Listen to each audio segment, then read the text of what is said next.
Mark was definitely one of those people who changed things forever. To me, this was the re-ignition of Beatlemania, only this time it was T-Rex-tasy. And the screams just came further and further back, and I went with my cousin, and we just started screaming as well, even though we actually couldn't see Mark. I was kind of like A, too young, and B, too excited about, the challenge of doing it, to actually think about the enormity of what we were about to undertake without really any planning. I wasn't a rock and roller myself, and that was my first dip. Loved it. 30-odd years later, it sounds fresh, it just rocks. It's 1972 and Mark Boland's face is on the bedroom walls of screaming fans around the world. Following the huge success of the Electric Warrior album, Mark met former Beatle Ringo Starr to plan a T-Rex movie. With surrealist scenes and based around 2 sellout concerts from the famous Wembley Empire Pool, the film was to capture the spirit of T-Rex-tasy. Eagerly awaited, the resulting extravaganza was Born To Boogie. Said to be bigger than the Beatles, in the early 70s, Mark Boland's band were reportedly selling 100,000 records a day. Those behind the enormous success knew this was the culmination of everything they've been working toward. Hardly seen since those incredible days, this is the story of Born To Boogie and the year when T-Rex ruled the world. I'm Roland Bolan. I was barely 2 years old when my father, Mark Boland, died. I've come to London, where my father lived and Born To Boogie was filmed, to find out what it was like in 1972.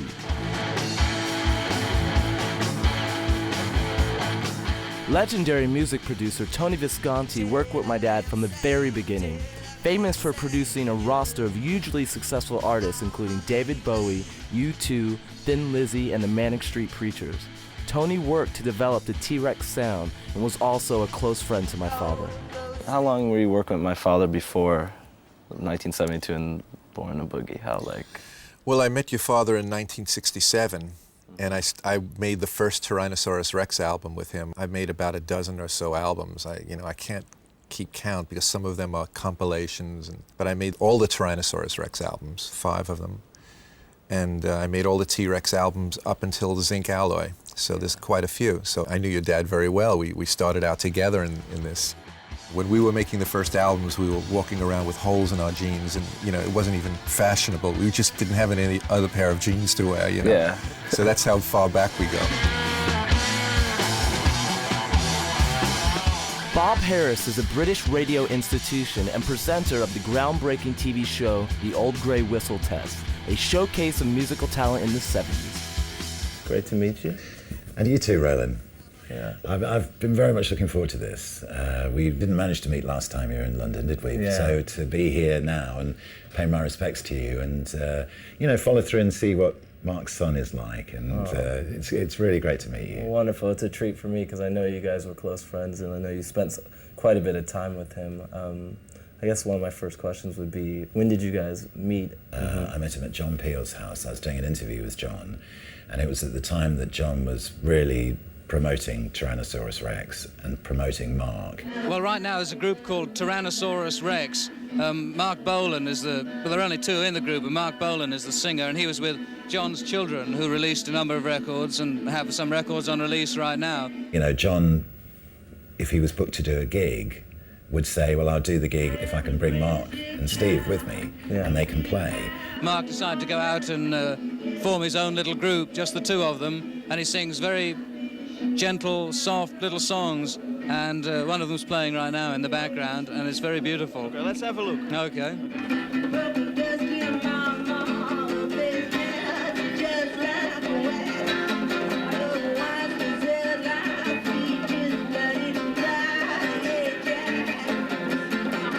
It was much the same with the interviews that he did at that time. He said, well, I'll do an interview with you so long as I can bring Mark, and you'll interview Mark at the same time. So this was Fulham, this was the summer of '67.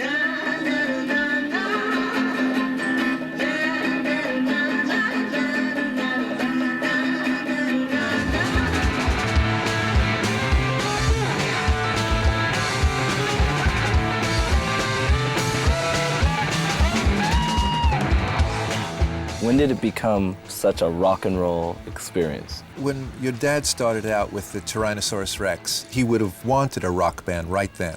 He couldn't afford it. He had a 12-quid guitar. He had a bongo drum player. Steve Peregrine took. That's all he had. Then he made an album and he renamed the group T-Rex. And he started using electric guitars by then. So it was still conga drums. Now it was Mickey Finn on conga drums. And he's still writing rock songs, although it's a transitional period, like the acoustic is dropping away, the electric is introduced.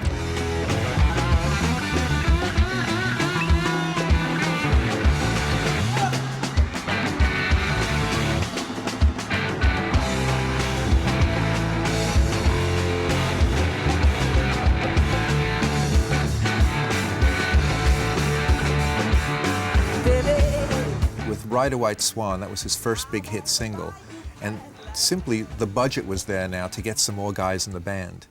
Ride a White Swan went up to #2, so right away we're going to make another record immediately, and he wanted drums on this one. And I was working with a band called Legend with a fabulous drummer in there called Bill Fifield. I introduced Mark to Bill, and he says, "Oh, you're from the group Legend." Well, I'm going to call you Bill Legend from now on. Yeah, forget Fifield. So He was Bill changing Legend. names already, huh? Yeah. So Bill was immediately drafted as a band member. He played on Hot Love, and by the end of the session, Mark says, "You're my drummer." It was just like that. This is like a fairy tale. It was no big deal. No adverts in the NME, no auditions. Mark said, "You're my drummer." Get it on, back along, get up, man. Get it on, back along. Get it on, back along, get it on. Along with bassist Steve Curry, Bill Legend formed the rhythmic anchor of T-Rex. Seen here on stage during the filming of Born To Boogie, Bill is now the only surviving member of that '72 lineup. To me, Tony became somewhat of a mentor, especially at the beginning. He was producing Legend, and we was a rock and roll band in itself, and we did a lot of original material. And I guess that he could see the connection, having worked with both Legend and obviously with your dad. And he obviously knew that Mark wanted to use drums, so he probably thought that I might be able to sort of help out. What was the band like on the road at the time? What kind of band were they, the different characters and their interaction with each other? It was very important for Mark to have Mickey up there as well, you know, because Mickey looked good and, you know, Mickey moved well, and Mark could play off Mickey, you know, visually as well. But the thing that sort of underpinned everything was the rhythm section. You know, Steve and Bill, the bass and drums, they were really, really good. They were, the thing about Bill as a drummer, and Steve as a bass player too, their whole thing was to drive the music along. Take it out on me, mama.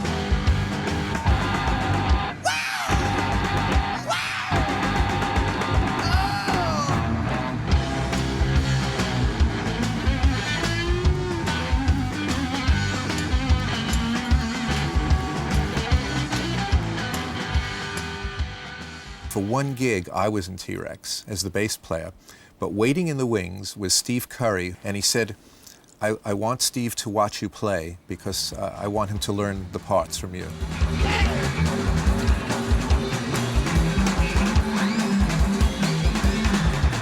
So I met Steve, and I was glad to relinquish my role as the bass player. I'm a record producer. I wanted to continue to produce records.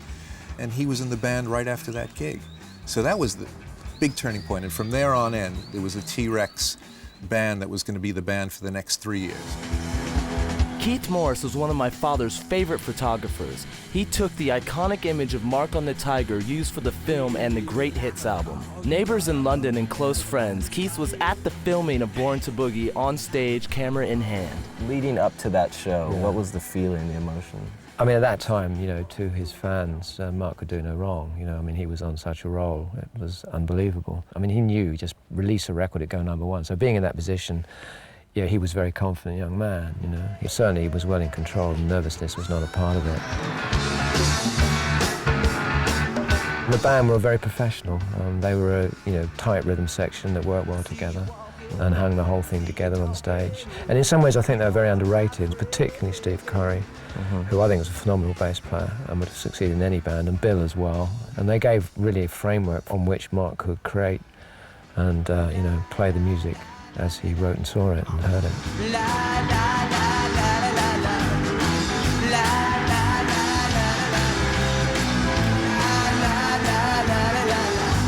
Hot Love was released and went to #1, and we knew we were onto something really, really big. And we went, oh my gosh, we better record some songs quickly. We have to put out an album. We had no other songs with drums on them and electric guitars. Hot Love was the only thing we had recorded. So quickly, we took a little studio in New York and we went in, and in maybe 6 hours, we recorded Jeepster, Monolith, and some other track.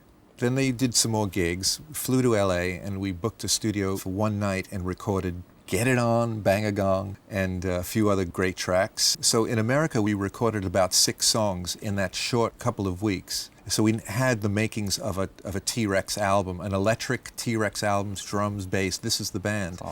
And we had yet called it Electric Warrior, but that's what we were recording.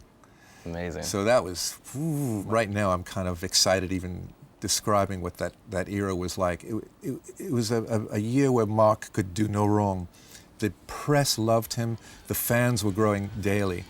And by the time we left for England again, we found out that Hot Love was still #1. And it was #1 for 7 weeks.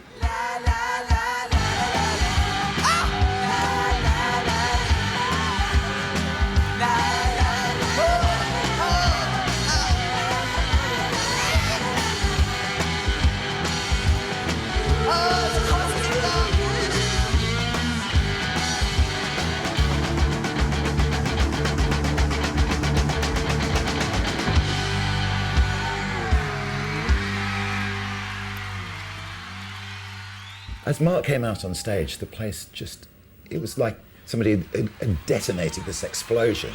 It just went absolutely crazy. I mean, I went to the side of the stage, people were rushing to the front of the stage. The level of screaming, you know, and that particular sort of vibrating pitch that you get from hundreds of girls just screaming at the top of their voices. I mean, I'd been at Wembley in 1966 and had seen the Beatles play live at Wembley. And this was the first time I'd seen anything like that. And to me, this was the reignition of Beatlemania. Only this time it was T-Rex-tasy. Are you ready for T-Rex?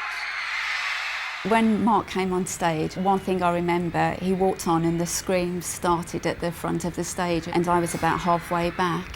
And the screams just came further and further back, and I went with my cousin and we just started screaming as well, even though we actually couldn't see Mark, but we just screamed, and then of course we saw him. I can remember seeing one of the dailies, it might have been the Sun or the Star, and in the centre page it had T-Rex Mania.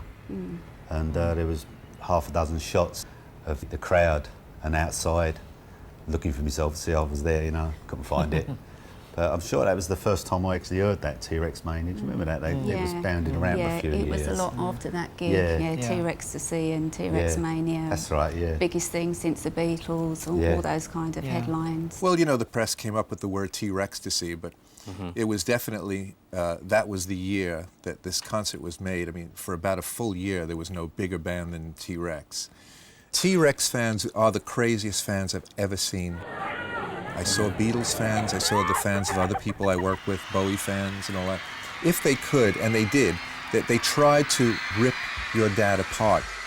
We had to get him out of the backstage door and into a waiting ambulance. We had 2 limousines, but the limousines were decoys. So we figured the fans would go around the limousines waiting for him to come out, but they're smart. They were waiting at the ambulance. Oh, no. Oh, gosh, that's amazing. I used to sit there and think, what am I doing over here? There's young kids all sort of like falling around and being dragged across stage, and it was quite an experience, really. Being a dad at the time, you know, I thought, what was I doing over here, you know? Formerly known as Mick Marmalade, Mick Gray was one of the original T-Rex roadies, often seen dragging fans off stage. Famous for his American-style radio shows, Emperor Roscoe was the compare for the 2 Wembley concerts. Mark put the fun back in music. We had the Beatles, then after that it was a little bit boring. You put the fun back, the screamers are back. It was history in the making. And walking on that stage and 10,000 kids, it just hits you. And you can see on the close-ups, someone's having fun out there.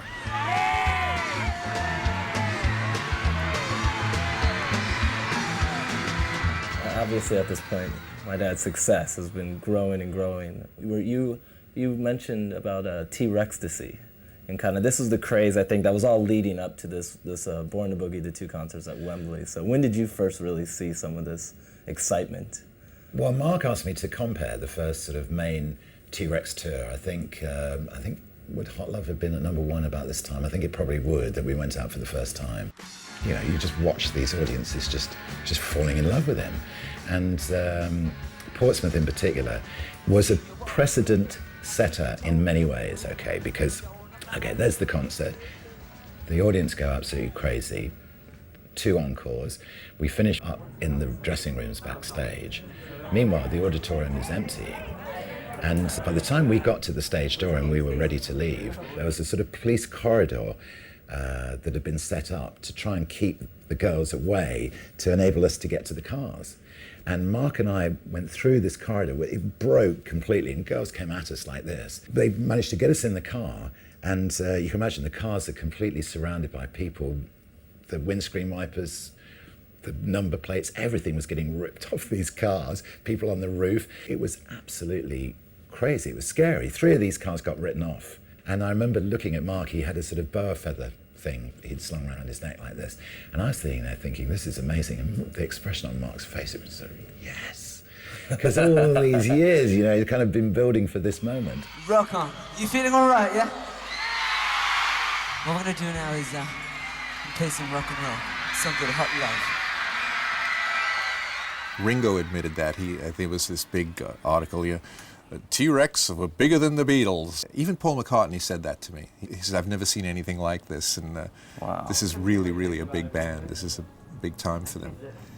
So Ringo had to get involved and make this film. So lift your head up, we need the light. Come on, there's a... When I was a lad, way back. Oh, 15 summers. Things were different then. I know that Ringo loved Mark's records. We're bringing it down now.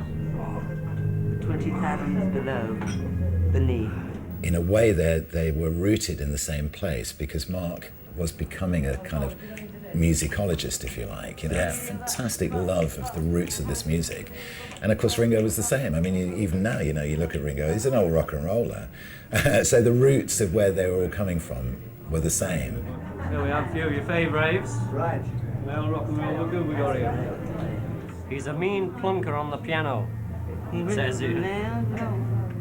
But Mark was so successful. I mean, this was the biggest thing we'd seen in all those years. And it did have that hysteria factor that the Beatles had that nobody had had since, until Mark. Get it on!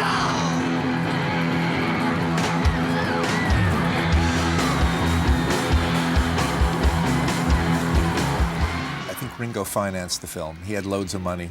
He was a Beatle, and he had his film company, and his hobby was making films. He had already acted, and he fancied himself as a director and producer and all that. In 1972, Tim Van Relem was an up-and-coming producer working at Apple Films. Now he's an executive producer in Hollywood. Things were different on the set of Born to Boogie, where meetings and scripts were replaced by scribbled notes and raw enthusiasm. Well, one day I got a phone call from Ringo at Apple Films. I used to do some work with him, so I knew him. So I went in and said, okay, great, Ringo, so what is it? And he handed me over a piece of paper, and he said, here's the script.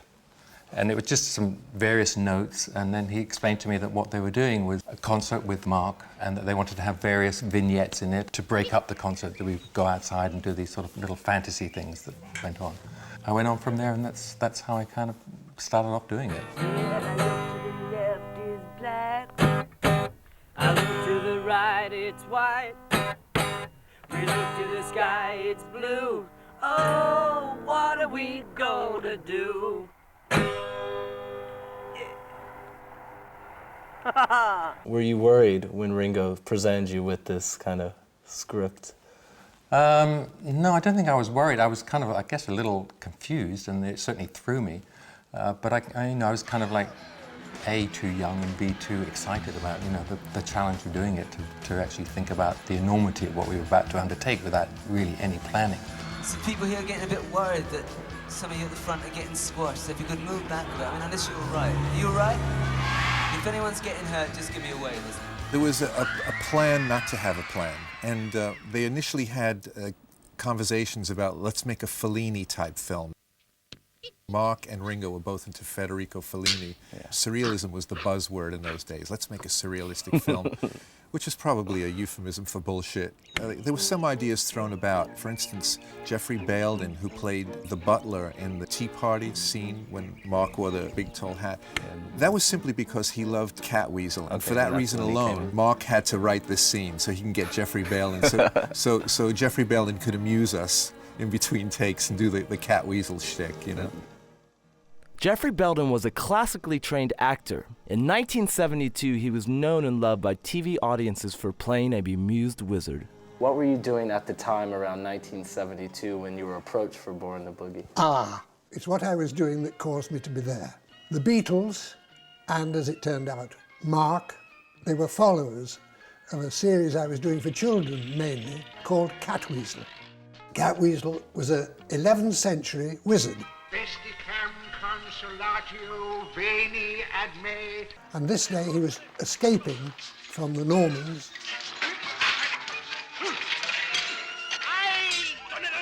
Did the only chant that he knew. So he took a leap from a log over a lake and came out 900 years later. From then on, he is seeing the 20th century through his eyes. So it's all magic. And has such things as electricity. It's only electricity. Tell me the secrets of this new magic. Magic? Teach me thy electricity, that I may do it. And the telling bone. Why speakest thou to that bone? Bone, not bone. Telling bone. Whisper to me all the magic of this strange time. Are you there, spirits? Are you there? I kind of knew what Catweasel was because I had a kid and I sort of watched TV, so I was aware of what the program was, and had to, track him down through his agent, and I called him up. And he said, "We've got a marvelous idea for you, Jeffrey." And I said, "Yes." And I said, "Well, there isn't a script, but I can tell you kind of like what you're going to be doing." Then he said, "The idea is you are a waiter, and we've got this lovely little hill, and on top of it is a lovely tree." "Yes," I said.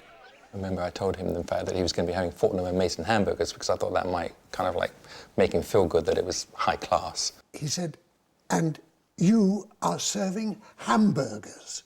I said, "Yes." He said, "From Fortnum's. It's a marvellous idea, isn't it?" And I said, "Yes." I had not the vaguest idea what it was about at all, but I was intrigued immediately. He came on board and came and did it. And on that day, I know we were all kind of a bit late, as we often were, and Jeffrey was already there. I think he thought that somebody, done a practical joke on him and, called him up for this thing. Were you given any fair warning for what you needed to prepare for that day? Not at all, no. I had the costume, and that was it. And when I arrived, thinking everything would be immediately revealed to me, there was nobody there. They didn't arrive until much later. This is very funny. The Tea Party was shot at John Lennon's house, which Ringo borrowed for the day. We went and saw the room, the white room with the white piano where he did the video for Imagine. And the only dialogue that was pre-written was that little poem, "Some people like to rock, some people like to roll, but moving in a grooving's going to satisfy my soul." Some people like to rock. Some people like to roll, but a moving and a grooving Going to satisfy my soul. And Jeffrey Bolan was saying, like, how shall I say this? And he's going into his whole Shakespearean thing, and he's going off and he says, I don't normally work without lines. Come A and B, 50, take one. We're laughing ourselves silly because it was a rock and roll film. Yeah. But it's so great to have him on the set. So I'm sure that scene was just written because he existed. They looked after me, and in fact, your father and his then wife, they had an old, beautiful Rolls. And when it was over, they took me to Hammersmith. We were pulled up at the traffic lights, and your father, with his hair out here, was very recognisable. And the next car was going, you know, he's there. And he said, "Yes, love, it's me, and that's Cat Weasel, same car." Really stop a minute, Louise. You're killing me. He is, he's doing really well. I wasn't a rock and roller myself, and that was my first dip. Loved it.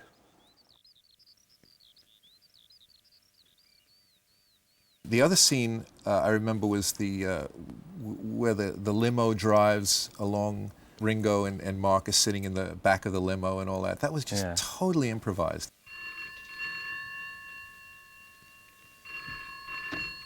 Ringo in a mouse outfit and my dad have just landed on an airstrip and I caught a red Cadillac or some sort of thing. What's the story behind this whole sequence? I wish I knew. No, I mean, I was asked to find a Cadillac, which I got, and then I was asked to make sure that it had a chocolate mirror because we had this sequence where a dwarf was going to come and eat the mirror, and so I had to make a lot of them. And it sounds like an easy thing, put a chocolate mirror on a car. You try it. It's really difficult to do. Standard upgrade.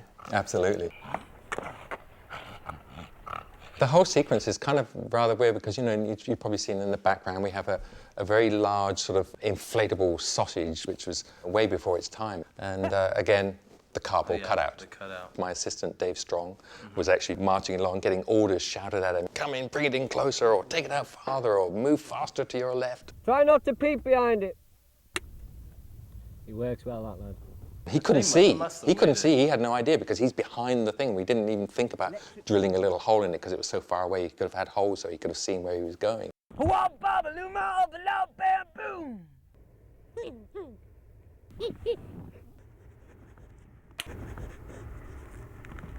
Yeah, this thing, as I said, was put together rather hastily and very spontaneous. Like, do you feel like working on the film today? And they'd say yes. Mm-hmm. When you get people like Elton John, you literally get him at the last minute. So it's like, bang, we've got Elton, let's go do it,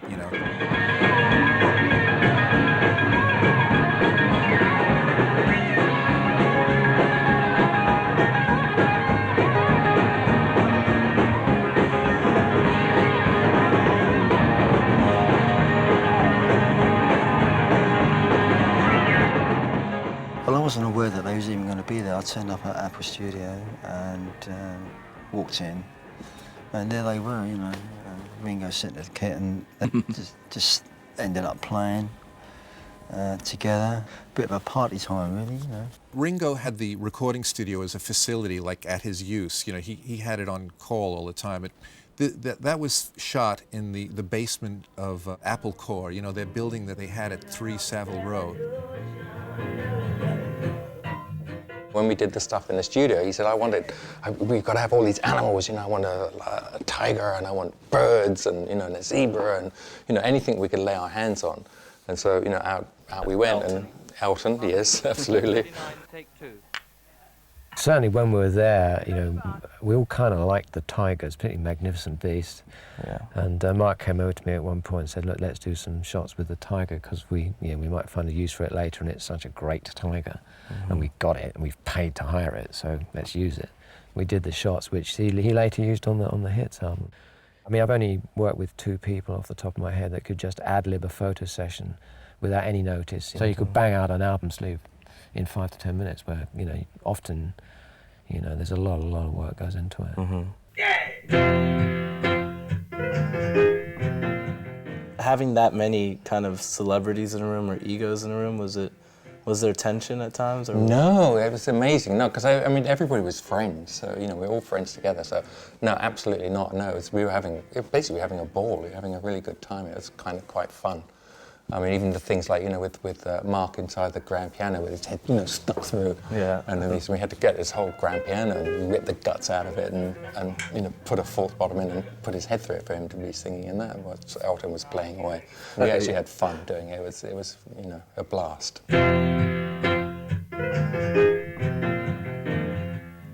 Yeah, we had the cameramen would put in clowns' costumes, and it was kind of like having a party in a way for everybody that was involved in it.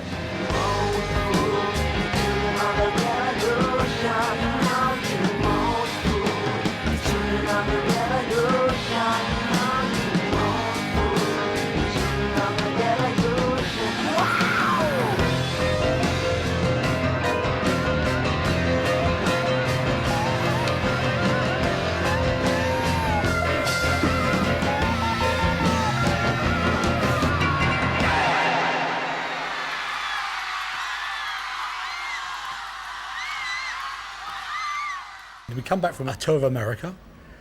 We'd gone straight from America to France to record the Slider. This first song's a new song. It'll be on the next album, which comes out about June, I think. Don't have a title yet. We recorded it in France recently.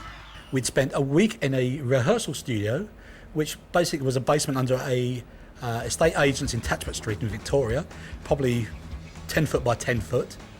It was a cellar. And that was the rehearsing for playing Wembley.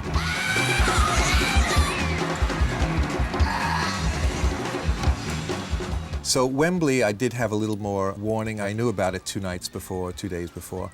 Was this one of the first times that you've recorded them live? Or what was your process in that? It was the only time I recorded them live.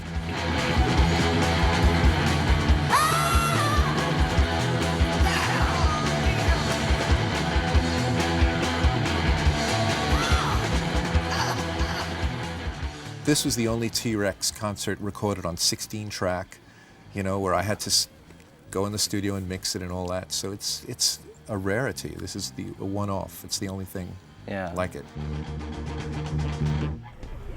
Don't leave me out. Did you ever see a T-Rex concert up to that time? No, I had never been to one. Oh, good, I'm just a cheat for you. They were very, very popular and very successful at that time. And the concert that we'd shot in Wembley, we went into it with quite a large, for that time period, crew. We had 5 cameras operating all at once, all running in sync, all with their own sound, in order to be able to get a complete environment of what it was that we were shooting.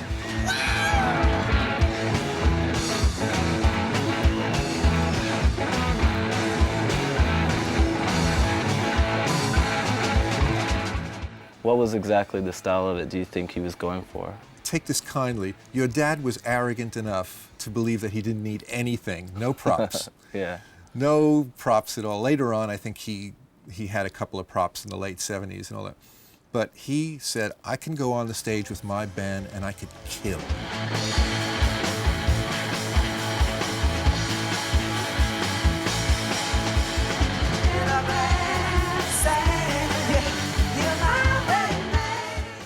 It was very raw, and all the pyrotechnics were coming in a bit later. The Stadium Rock groups probably brought them in with them. He liked the idea that the music's just there it is, and it stands on its own, and it's built around him also as a fantastic showman. Get over there! It changed the structure of the song around depending on how it was received at the time. I always knew when he was going to end, because the people would jump up in the air and they'd sort of look at me.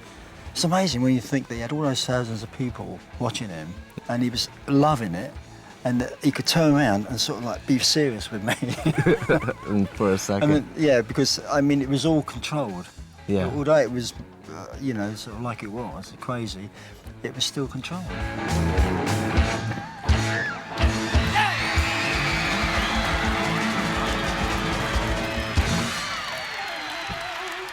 To have the 5 cameras, was that difficult to control the environment because it was a rock concert?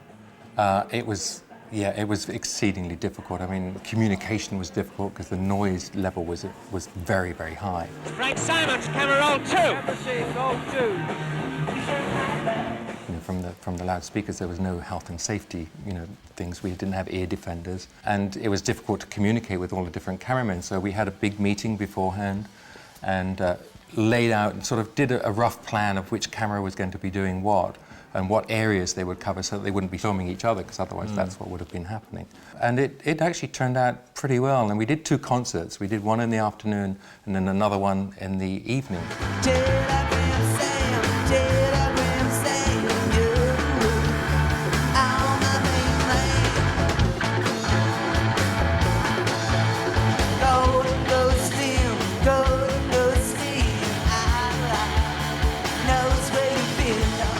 Very wearing when you have that amount of noise coming and you're standing within, you know, 2 feet of a speaker that's chucking out 1,000 watts at you, and your lungs are literally vibrating.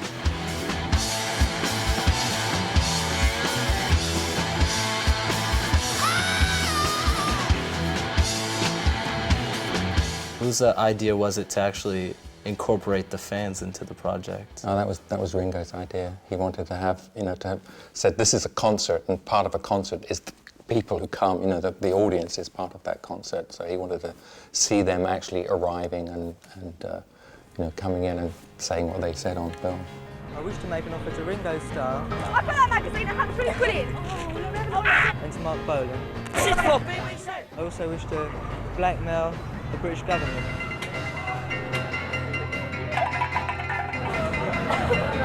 Brilliant! Best ever! Good fun, isn't it? I was 16 at the time, so it was a real big excursion for me, first big concert I'd been to, so it was just fantastic, and the whole atmosphere. Going on the tube to Wembley, all the tube was full up with fans with Mark Boland t-shirts and scarves, rosettes, and as soon as you walked up towards Wembley, it was fantastic, just a sea of Boland fans, really.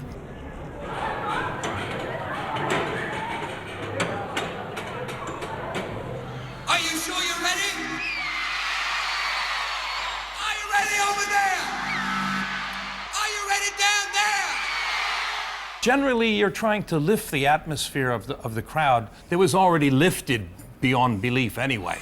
There are 20,000 of you here tonight, but I can only hear 5 for 3 ranks. So how do you lift it even higher? Would you like to hear one more? I can't hear you. Well, that was where that little extra bit of, you know, fame helped. And it was my job to take them up to that feverish pitch when you'd go, and here they are. The almighty T-Rex. I squeezed right to the front. I was in the standing area. I can only remember 2 or 3 other guys there, 500 or 600 girls. The heat, that's what I can remember, sweating. And just jammed, pushed up against the barriers, and there was them funny sort of commissionaire guys, in their funny little uniforms, trying to push everyone back. Yeah. There's no like bouncers or nothing, that was them. These guys with their little caps and badges, trying to sort you out. There was no security cameras, they were all commissionaires. Retired guys in their 60s who had no idea. They were just jobsworths.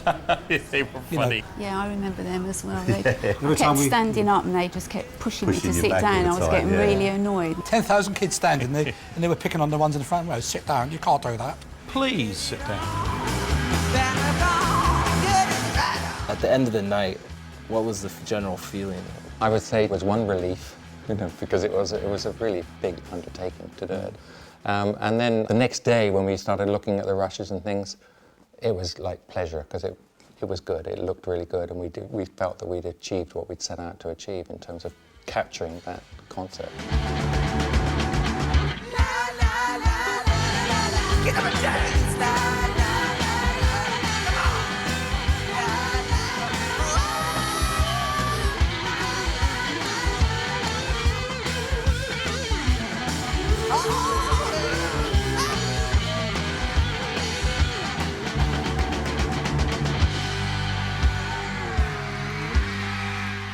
I've been through a lot with him, you know, real, very passionate moments of creating music. You know, it was fast and furious in the studio, but I have to emphasize it was furious.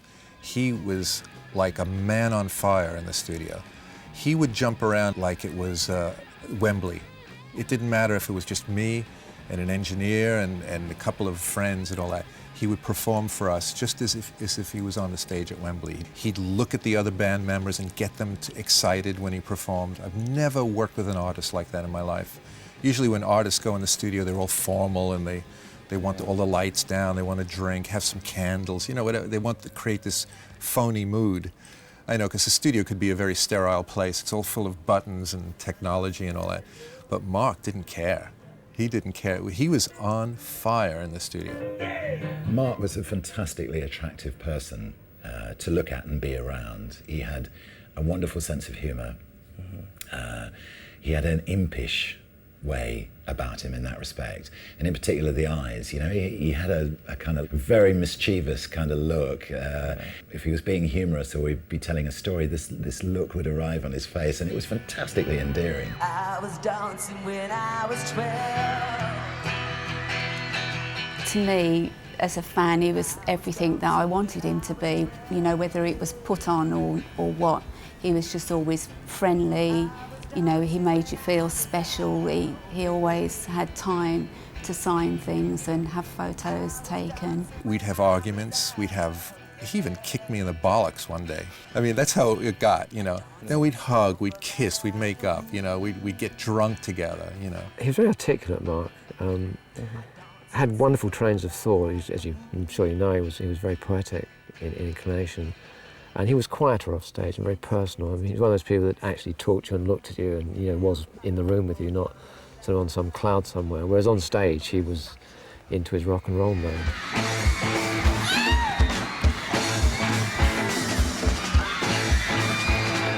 He was born to be a rock and roll star, that one, you know. But to be really good, I think you'd have to have your down moments and your quiet moments. Certainly, you know, socially, he was much more personal, much quieter than you'd think if you saw this demented person on stage. Yeah.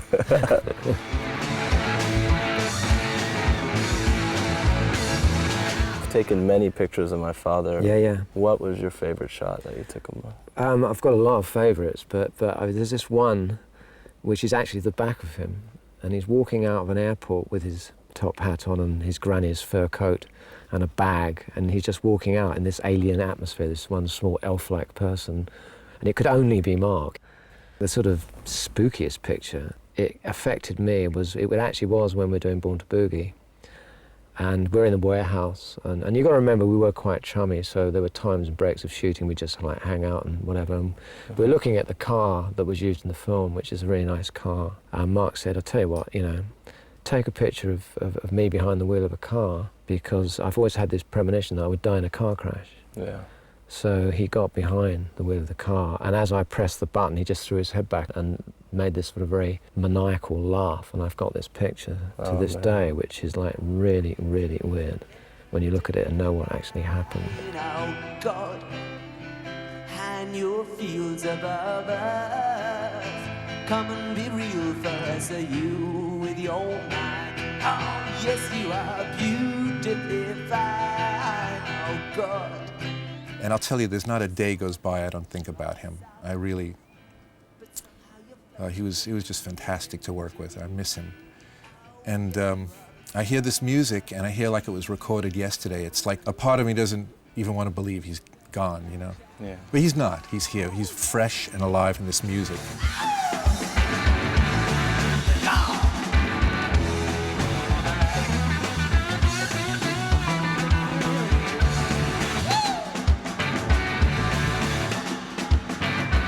A lot of people who in today's spotlight who were influenced by Mark. Okay, props that some of today's teeny bopper bands, the boy bands, they're not influenced by him. But you know, a lot of people play live music.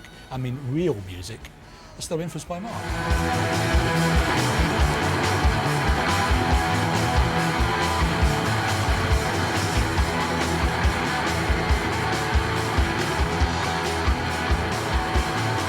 I knew he was a star. I knew that when I met him. I knew that when we had holes in our jeans, and I stuck with him through all those times. And having this concert filmed by Ringo Starr was the apex of my career, and I know his. You know, this is everything we'd worked for, came true in this concert. It was just such an exciting time for all of us. It was the beginning of a new era that lasted well until the 80s, you know. Yeah. Now in the new millennium, there's T-Rex sounds everywhere. Every so often, you know, you get a new group coming out. Oh, it's a T-Rex sound, you know. It's not glam rock, it's T-Rex. You know, glam rock was something else, you know. No one quite had the impact since then. I mean, maybe Kurt Cobain and a few other people, but Mark was definitely one of those people who changed things forever. Things were never the same again after that.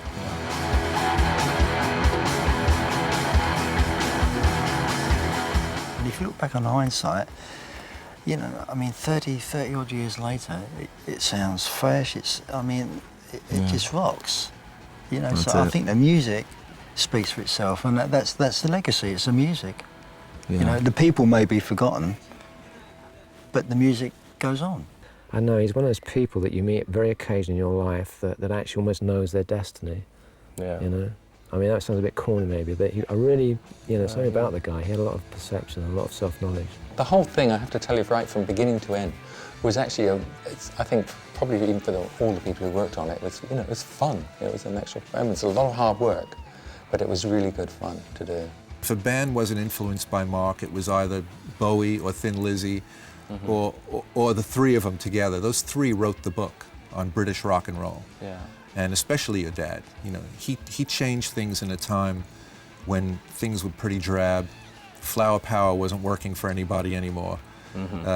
Long beards and checked shirts weren't working anymore. And he comes out and he makes this outrageous music, this great music in the spirit of every great rock and roller like Chuck Berry or Little Richard or Elvis. Yeah. Your dad was one of them. He was one of the icons.